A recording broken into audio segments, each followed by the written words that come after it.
Welcome to MSL Stories. Friends, if you don't mind, please subscribe to my channel. I have a dream of 1,000 subscribers.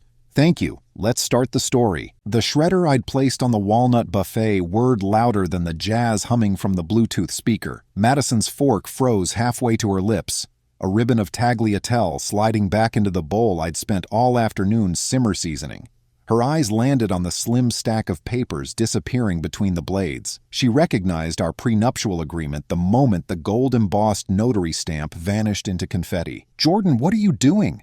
The question trembled, yet the tone carried the rehearsed warmth she reserved for client pitches. I let the last sheet disappear before I answered. "Returning bad assets to the recycling stream." She offered a tight smile. "Very sustainability forward of you." I picked up my phone, tapped the gallery, and cast the image to the television hanging above the fireplace. 10 feet wide, crystal clear. Madison, my wife, standing on the balcony of the Sofitel downtown, kissing Shane Carter, the same network architect who sits 3 desks to the right of me at Finley and Gray. The timestamp glowed in the upper left corner. 7 weeks ago, Thursday, 11:42 p.m. Our firm's quarterly off-site, the one advertised to spouses as an inclusive celebration. Madison's fork clattered against porcelain. She reached for the remote, but I had removed the batteries hours earlier. "This isn't what it looks like," she tried. "Hold that explanation. There's a cue." I swiped again. The next photo appeared. Her tucked into the back seat of my project manager's SUV. Marcus Voss, 47, ring still visible on his hand, leaning across the console for a kiss that required no translation.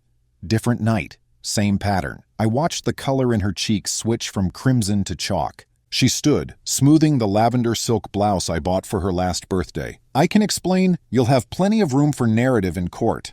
I crossed the room and rested a manila folder against the decanter. "This contains notarized affidavits from hotel clerks, parking valets, and one personal concierge who accepted your Venmo tip for roses. There's also a forensic download of the private chat you thought disappeared after 10 seconds.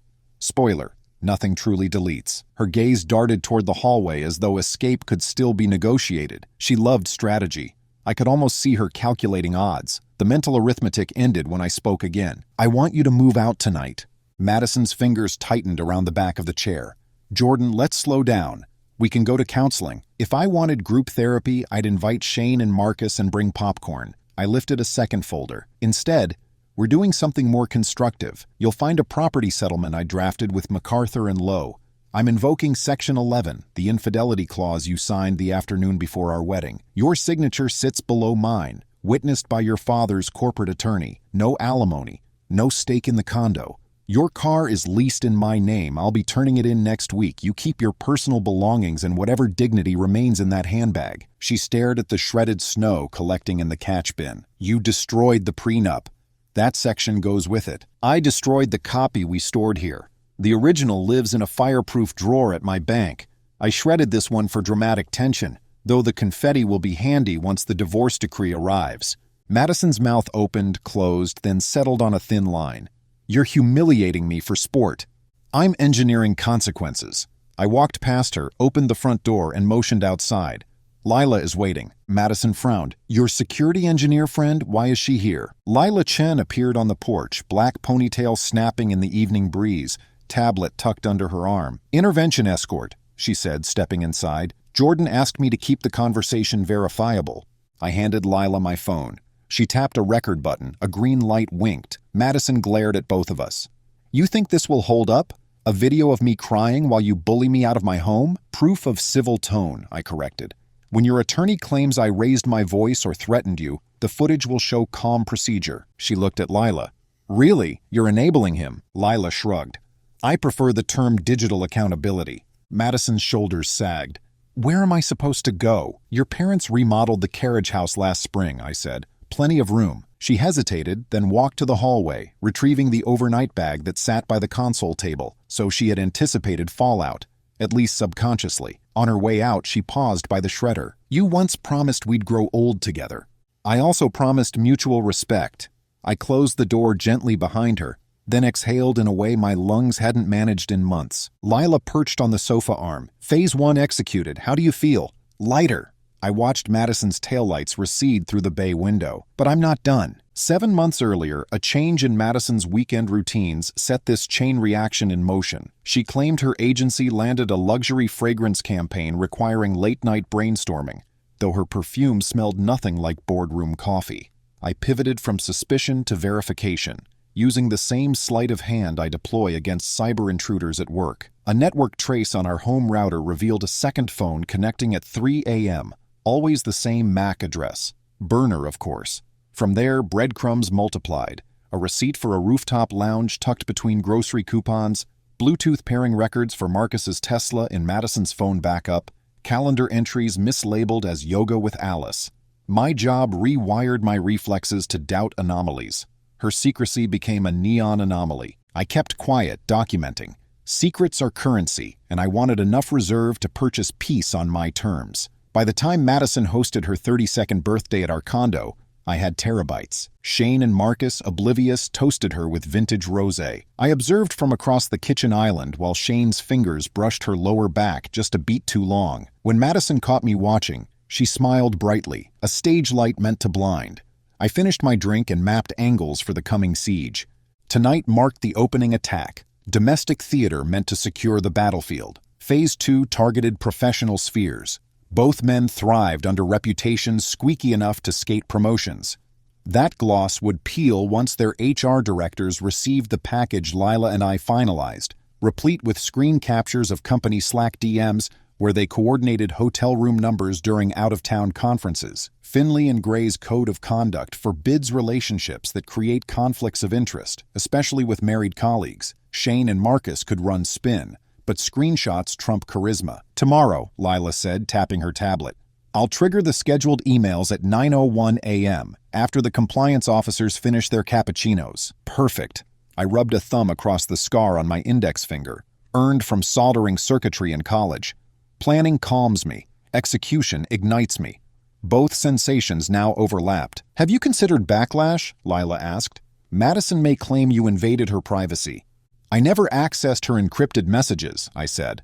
I only used metadata from our joint accounts and devices I purchased. I paused. But yes, she'll attempt damage control. Let her. I documented every step. I'll monitor chatter, Lila replied. If she tries a smear, we'll counter with timestamps. She pocketed the tablet. Need anything else tonight? Company. I'm trading silence for clarity. She nodded, kicked off her boots, and joined me at the table. For the first time in months, I tasted the food instead of my own worry. The pasta had cooled, yet the sauce held its depth. Madison's departure rippled outward before dawn even broke. At 3:12 a.m., my phone vibrated with an automated alert from the home security system. Front door attempted entry. Code incorrect. I watched the camera feed, Madison, eyes puffy, fumbling with digits. She hadn't realized I'd changed the passcode after welding new bolts into place.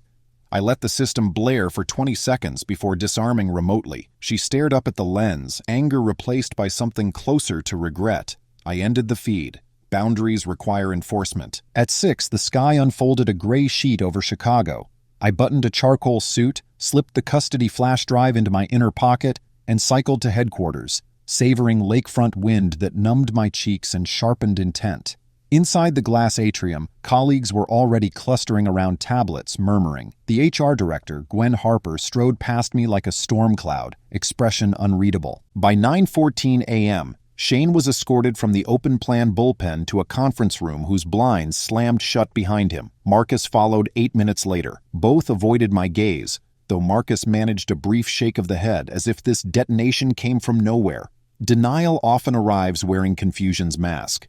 I spent the morning writing code for a threat simulation module, adrenal focus funneling through keystrokes. At lunchtime, Gwen summoned me. She thanked me for maintaining professionalism, asked 2 clarifying questions about documentation, then excused me with a gentle nod. No grandstanding, no applause, just procedural cleanup. Efficient, like any well-run breach response. Madison's counterstrike fired that afternoon, a glossy post on her Instagram, portrait lighting haloing her tear-streaked face. Caption, betrayed by the one I trusted most. Comments flooded with heart emojis and stay strong platitudes. She disabled replies after someone linked a news snippet about Shane's suspension, a PR move, but influence rarely beats evidence. I responded only once via my attorney, attaching screen recordings that showed Madison editing the timestamp on her post to suggest the photos were ancient memories. Manipulation is a poor lubricant when facts refuse to budge. Lila texted, "Smooth blowback management, phase 2 secure," and I typed, "phase 3 tonight, need your rooftop." She replied with a thumbs up emoji. Lila's apartment crowns a converted textile mill, 6 stories of brick echoing with startup chatter and espresso grinders. On the roof, metal planters brim with herbs, and fairy lights zigzag above reclaimed picnic tables. At dusk, I set up a discreet projection screen against the parapet. The invite list included every neighbor who had endured Madison's late-night shrieking debates about creative freedom, plus a few alumni from our grad program who loved a spectacle. I titled the event, "Data Tells the Truth." When the crowd gathered, I stepped forward, mic clipped to my lapel. "You may know me as the guy who never misses a sprint deadline," I began. "Tonight, I need exactly 20 minutes of your attention. After that, s'mores."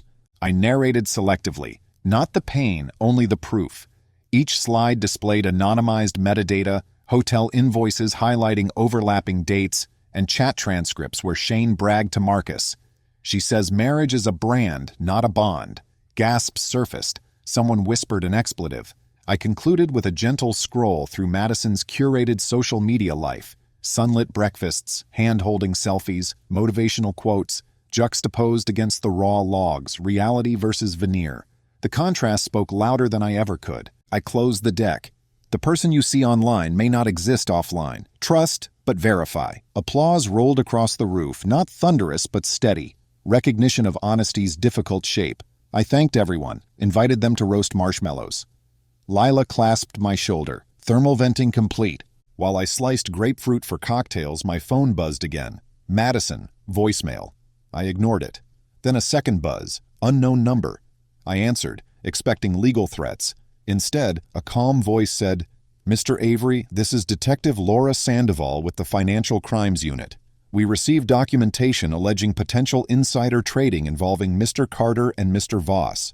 Are you available tomorrow morning to discuss your evidence?" I stared at the city skyline, every window a shard of reflected crimson. I hadn't tipped law enforcement, yet the binder I'd mailed to Finley and Gray's compliance team apparently traveled further. Chain reactions love velocity. "Yes," I replied, "9 works." I pocketed the phone. Sparks danced above the campfire as someone tossed a cedar chip into the flames, and the wood popped, sharp and decisive. At midnight, I climbed the narrow stairs to my condo. Wind rattled the balcony doors. I sank onto the couch and opened a private journal app, the one nobody else can decrypt. I logged events, not feelings. Timestamps, outcomes, a habit from my earliest days in cybersecurity. But tonight a different line forced its way through. Relief tastes like cold air after a thunderstorm. I saved the entry, closed the lid, and leaned back. No delusion about the road ahead. Divorce filings, depositions, inevitable gossip. Yet the heaviest part had lifted. Secrecy's weight. The rest would unfold under daylight, and daylight is manageable.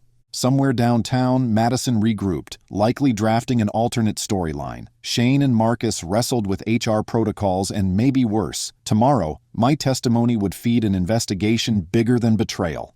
I exhaled, steady and slow, as dawn began to sketch pale stripes across the apartment walls. Detective Sandoval's conference room smelled faintly of copier toner and mint gum. She slid a stamped envelope across the table toward me. "Your firm's compliance team forwarded the contents." Inside rested 6 pages of transaction records, Shane Carter's brokerage history, Marcus Voss's encrypted chat excerpts, and a graph mapping sudden option buys to product launch leaks inside Finley and Gray. I adjusted my tie.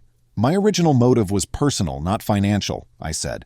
Still, patterns surfaced. Sandoval studied me over frameless glasses. "Emotional motives sometimes uncover sharper crimes than auditors can." She tapped the graph. "These two timed their trades down to the minute after internal memos. That's felony territory." "Do you need further data pulls?" I asked. "Your metadata already built a scaffold. I'll subpoena the brokerage servers next." She paused. "There's another angle. Mrs. Avery moved 3 transfers from your joint savings into a crypto mixer 6 weeks ago, totaling $84,000. Madison hadn't mentioned that during her Tears for Likes livestream. My jaw tightened. "I didn't authorize any withdrawal." "Good answer." Sandoval slid over an affidavit form. Sign, and the funds freeze under contested status. Pen strokes felt cathartic, each curve of ink sealing another breach. Exiting the precinct, I bumped into a woman gripping a file box. Auburn hair, anxious eyes. Emily Voss, Marcus's wife. We'd spoken only at company barbecues. She managed a bleak smile. You too? Looks that way. Emily held up the box. Subpoena delivery. She inhaled, steadying herself. I found burner phones in our garage behind the tool chest. One still had Shane's number pinned. We stepped onto the sidewalk. Lake Michigan air tasted metallic after a night of rain. I offered coffee. She nodded, relief flickering across her face. At the corner cafe, she sipped an oat milk latte and laid out her timeline. Strange hotel charges. Marcus inventing strategy sprints in cities nowhere near clients. A voice memo accidentally uploaded to their family iPad. Madison laughing in the background, calling Marcus the stealth upgrade. Emily's shoulders trembled, not from emotion, but from adrenaline burning off. I shared my own file of betrayals and, crucially, the contract clause stripping Madison's assets. Emily's eyes widened. You had foresight, she murmured. I had paranoia, I corrected. Foresight arrived later. She traced the coffee cup rim. Joint revenge? Parallel, at least. A plan sparked. Emily sat on the board of Haven House, a charity gala approaching in 3 weeks. The same gala Madison's agency rebranded this year as a live stream fundraiser. Stage, cameras, donors, the perfect venue. Emily caught the glint in my eyes. You want exposure. I want truth bathed in Klieg lights. She nodded slowly.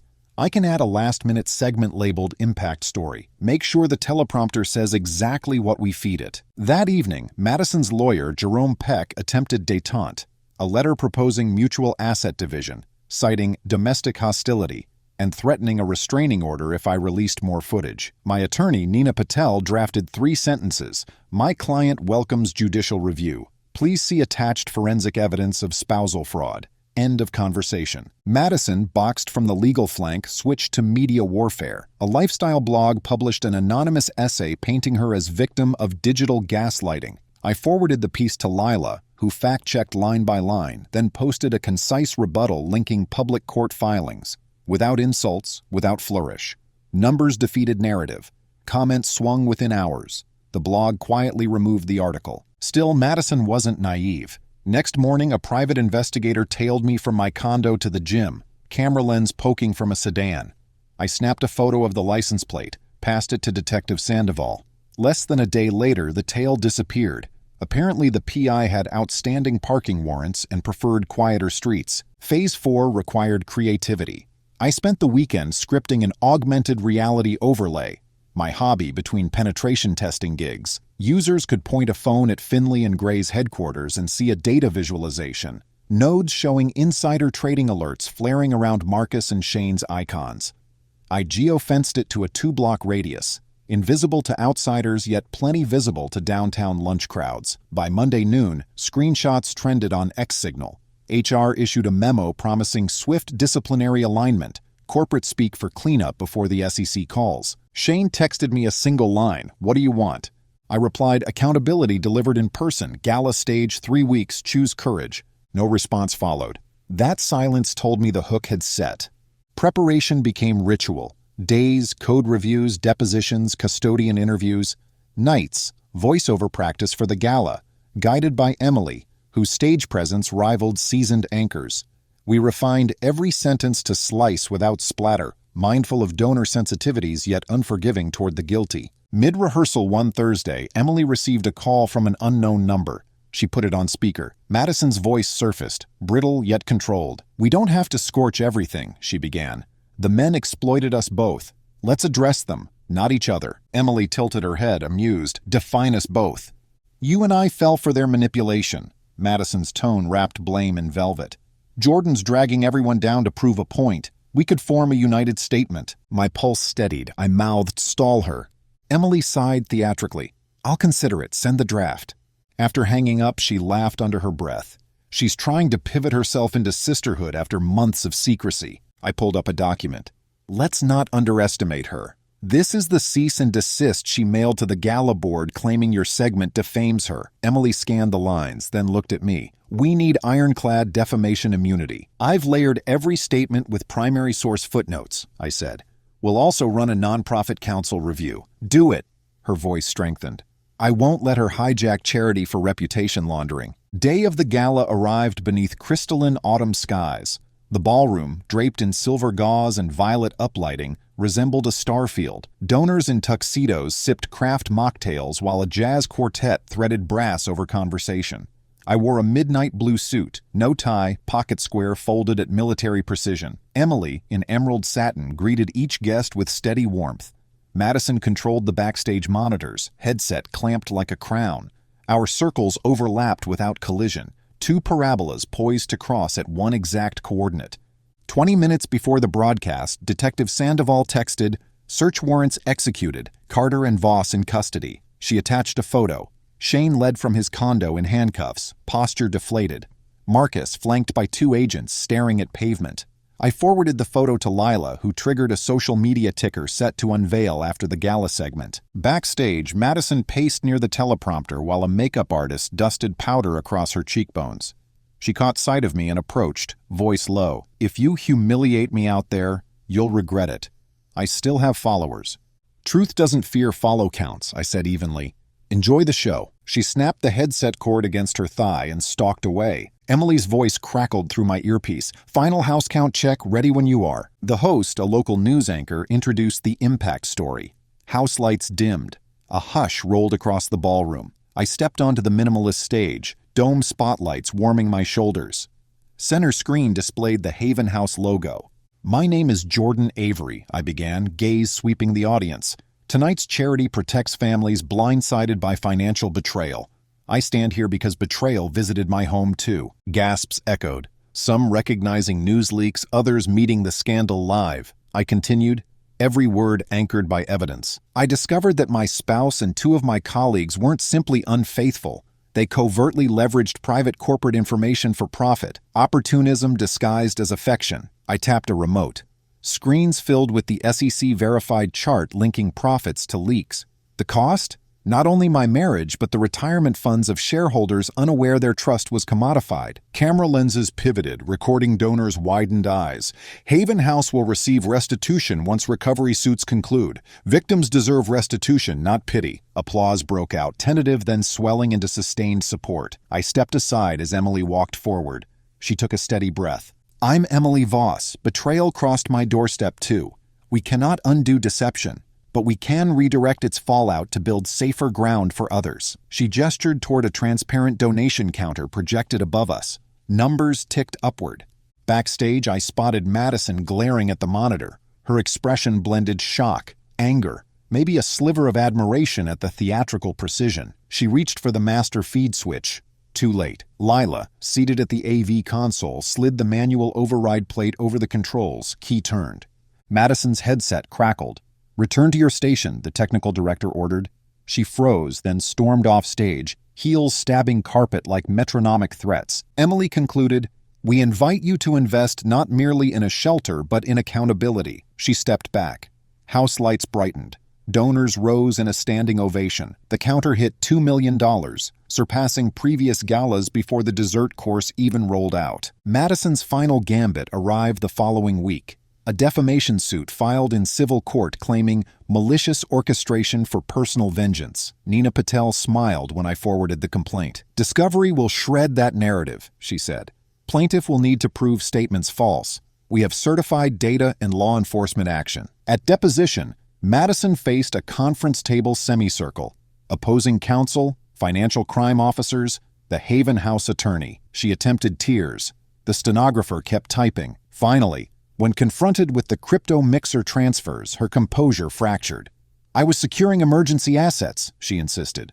"So you anticipated exposure?" Nina asked. Madison's silence lingered long enough for the stenographer to clear her throat. The record captured the sound. A month later, she withdrew the lawsuit, filed for an uncontested divorce under the original prenup terms. Nina notified me with a single line. Mission accomplished. Detached from scandal, Finley and Gray restructured leadership.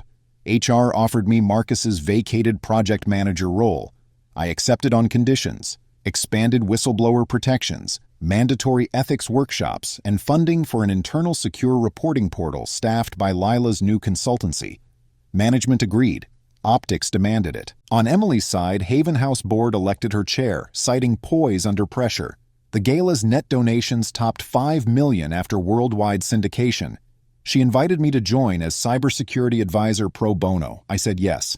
We celebrated over shawarma at a quiet riverside kiosk. No reporters, no stage lights. Emily unwrapped her pita, glanced at the sunset. We turned wreckage into rebar, she said. I nodded and built something honest. Phones buzzed in unison. News alert. Shane Carter and Marcus Voss plead guilty to insider trading, face up to 5 years. Beneath the headline, Madison posted a statement acknowledging past poor choices. Comments were disabled. I locked my screen. Closure delivered. Emily raised her mineral water bottle. I clinked mine against it. Evening air rippled across the river, carrying roasted garlic aromas and distant street music chords. For the first time since the shredder hummed inside my dining room, my heartbeat matched the calm surface around us. I woke before sunrise the day the federal clerk stamped our divorce final. No alarm, no intrusive notifications. My body simply quit sleeping as though the last background process had shut down. Dawn pressed a faint indigo strip against the windows. I brewed coffee, took it black, and opened the secure drive that once held every bite of Madison's betrayals. One by one, I zipped the folders, encrypted them with a 24-character passphrase, and archived the file onto a cold storage stick. That evidence had done its job. Keeping it live felt like feeding a ghost. At 8:05 a.m., an email from Detective Sandoval popped up. Carter and Voss sentenced. 42 months federal. Restitution ordered. Prohibition from holding fiduciary roles. Attached was the judgment, signed in blue ink. I forwarded it to Lila with a single line, mission parameters satisfied. Next came a brief text from Nina Patel. Madison accepted crypto fraud liability. Restitution payable over 10 years. You retain condo, vehicles, retirement accounts. File closed. 10 years matched her self-appointed influencer rebrand timetable. Consequences often outlive trending cycles. I thumbed through a box on my kitchen island labeled Artifacts. Inside lay our wedding bands. I had already sold mine to a jeweler who melted it into a gleaming pellet the size of a sunflower seed. He embedded the ingot in transparent resin shaped like a USB drive, a gift Lila called symbolic e-waste. I kept Madison's ring untouched. This morning I mailed it to Haven House's silent auction committee with a note. Proceeds support emergency relocation. Metal that once circled commitment would now bankroll escape routes for strangers she'd never meet. Work adjusted to its new normal quicker than I predicted. My promotion to project management lead landed me a corner desk and a mandate to fortify ethical risk assessment. Lila's consultancy installed the anonymous portal within 2 weeks. The tool pings directly to my secured device. First tip arrived within 48 hours. An intern flagging a mid-level salesperson finessing quarterly numbers. We addressed it quietly. Integrity scaled upward in small increments. Emily and I kept contact professional but warm.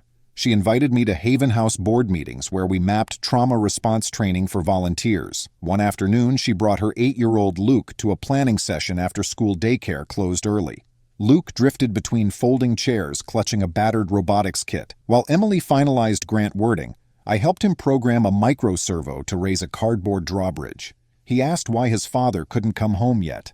I said, "He's learning important lessons, and you're allowed to feel any way you want about that." Luke considered this, nodded, and returned to adjusting the torque screws. Children respect candor more than candy. Emily caught my eye, appreciation unspoken. The moment carried weight but no romantic undertow. Just two people rebuilding frameworks that others had tried to shatter. Madison stayed quiet until winter edged the lake with ice. Then, abruptly, her name resurfaced in industry gossip. She'd inked a production deal for a streaming Redemption docuseries, promising the raw truth behind viral betrayal. Sources said she shopped it to Flarestream, the service hungry for scandal content. I didn't panic. Public attention is volatile fuel, but I gathered facts. Flarestream's legal team requested pre-clearance for every assertion. Nina supplied them with the compiled evidence bundle, plus the federal trading conviction documents. 2 days later, Flarestream declined the project.